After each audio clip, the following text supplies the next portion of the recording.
Ya, saat ini kita akan bahas tentang hukum Kirchhoff 2. Kalau hukum Kirchhoff 1 kalian sudah tahu, itu bicara arus yang terpecah pada cabang.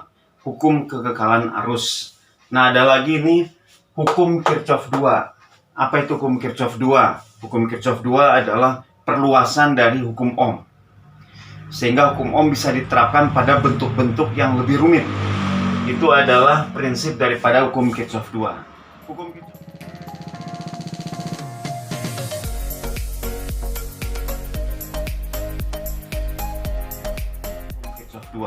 Hukum Kirchhoff 2 punya dua bentuk. Yang pertama disebut bentuk tertutup, yang kedua disebut bentuk terbuka. Rumusnya mirip, yang beda hanyalah suku di ruas kiri ya. Kalau suku di ruas kirinya 0 yang bentuk tertutup, kalau bentuk terbuka suku di ruas kirinya VAB. Rumusnya sama, perhatikan ini ada plus minus. Plus minus E, plus minus IR. Ada sigma. Sigma itu artinya jumlah. E itu adalah, apa yang dimaksud dengan E? E ini adalah sumber arus. Sumber arus. Ya, sumber arusnya berapa volt? Kalau sumber arusnya ada 5, jumlahin. Ya, kalau searah jumlahin, kalau ada yang berlawanan arah boleh dikurangi. Sigma IR berarti I dikali R. Perhatikan nih hukum Ohm ya. Hukum Ohm V sama I kali R. Bentuk terbuka, dia bisa membuat VAB. VAB berarti tegangan di titik A dan di titik B. Rumusnya sama, plus minus sigma E, plus minus sigma IR. Nah, saya kasih contoh supaya jelas. Misalnya di sini ada hambatan R1, di sini ada hambatan R2, di sini ada baterai ya E1. Kemudian di sini ada baterai lagi, E2. Nah, untuk hukum Kirchhoff, ada 3 yang punya arah. Yang punya arah ada 3 yang punya arah. Apa saja yang punya arah pada hukum Kirchhoff? Yang pertama adalah arah loop. Yang kedua adalah arah arus. Yang ketiga adalah arah elemen. Elemen itu E ya, atau sumber arus. Ketiga aspek ini punya arah. Nah, kita akan lihat masing-masing. Arah ini berpengaruh kemana? Berpengaruhnya ke plus atau min. Perhatikan di sini ada plus dan min, ya. Kapan pakai plus, kapan pakai min? Di sini ada plus min. Kapan pakai plus, kapan pakai min? Itu ditentukan oleh arah. Pelan-pelan, ya. Arah loop ini ditentukan sendiri.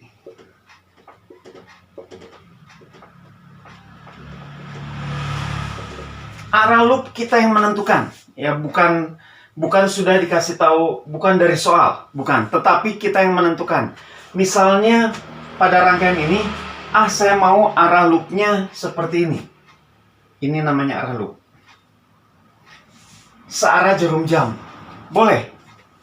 Boleh juga kalian buat arah loop berlawanan jarum jam. Kebalikannya, boleh. Yang penting arah loop itu tentuin aja sendiri. Mau searah jarum jam atau mau berlawanan jarum jam. Untuk soal-soal di SMA cuma ada 2, berlawanan jarum jam atau searah jarum jam, karena rangkaiannya ada di satu bidang ya. Makanya cuma itu saja. Arah loop ada 2, tentuin sendiri. Ada yang nentuin searah jarum jam, ada yang nentuin berlawanan jarum jam, hasilnya pasti sama.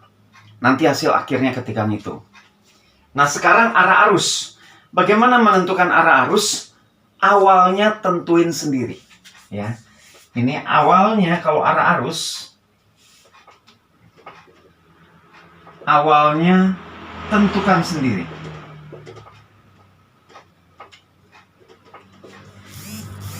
Ditentukan sendiri ketika soal tidak memberikan arah arus. Kalau di soal sudah ada arah arus, kalian nggak usah tentuin sendiri. Ikuti apa yang ada di soal. Tapi kebanyakan soal-soal hukum Kirchhoff 2 tidak kasih tahu arah arus. Itu yang dicari malah. Nah, untuk mencari arah arus, awal mulanya tentuin sendiri. Kenapa ada awalnya, Pak? Karena ada akhirnya. Setelah dihitung, kalau nilainya dapat negatif, berarti harusnya kebalikan dari semula. Ya, kalau hasil perhitungan nanti dapatnya arus positif, berarti arusnya yang ditentukan dari awal sudah benar. Itu saja kriterianya. Tetapi pada awalnya saya tentuin sendiri, misalnya pada rangkaian ini, saya mau tentuin arah arus ke sana. I. Ya, jadi arusnya berputar. Karena ini adalah sebuah rangkaian tertutup. Jadi arusnya mutar. Kalian mau bikin yang berkebalikan boleh. Tidak ada masalah. Awalnya tentuin sendiri. Nanti kalau setelah dihitung hasilnya negatif, oh berarti yang pertama saya tentuin itu tinggal dibalik arah. Itu maksudnya. Kalau arah loop ditentuin sendiri. Loop itu tidak pernah dicari. Ya. Loop itu tidak pernah dicari. Arah loop itu adalah pembantu.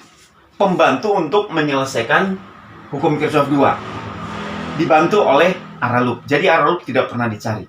Kalian tentuin aja di awal. Tidak ada masalah. Kalau arah arus ini sering dicari. Awalnya tentuin sendiri. Akhirnya lihat hasil negatif atau positif. Itu panduannya. Sekarang arah elemen. Kalau arah elemen itu tidak ditentukan sendiri. Itu tergantung elemennya. Jadi kalau elemen itu kan baterainya. Baterai DC seperti ini. Ini bagian negatif, ini bagian positif. Maka arah elemen itu sudah pasti ke sana. Ya. Itu sudah pasti menjadi arah elemen. Nah, ini arah elemennya. Dari yang panjang ya keluarnya. Ini arah elemen. Arah elemen tidak bisa kita tentukan. Arah elemen sudah dari sononya begitu. Jadi misalnya untuk soal ini, kemana arah elemen? Arah elemen adalah ke sana ya, ke sebelah kanan karena panjangnya di sini. Berarti ke sana arah elemen. Ini arah elemennya kemana? Ya ke atas. Ya. Ini arah elemen. Itu sudah ada dari gambar. Bukan kita yang tentuin. Gambar yang tentuin. Positifnya kemana? Kesitulah arah elemen. Nah, pemahaman akan arah ini akan menolong kita untuk menentukan plus minus. Plus minus yang ada di sini. Prinsipnya apa? Kalau arus berlawanan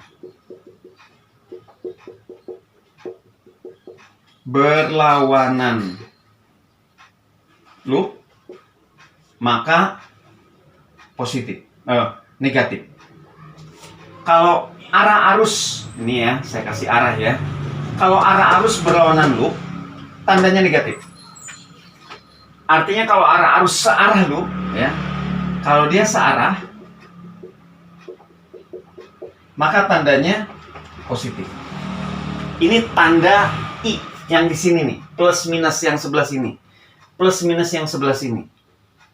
Ada I kali R, I kali R. Tandanya kapan plus, kapan min, tergantung arah arusnya melawan arah loop nggak. Kalau searah, positif. Kalau melawan, negatif. Ya. Bagaimana dengan elemen? Kalau arah E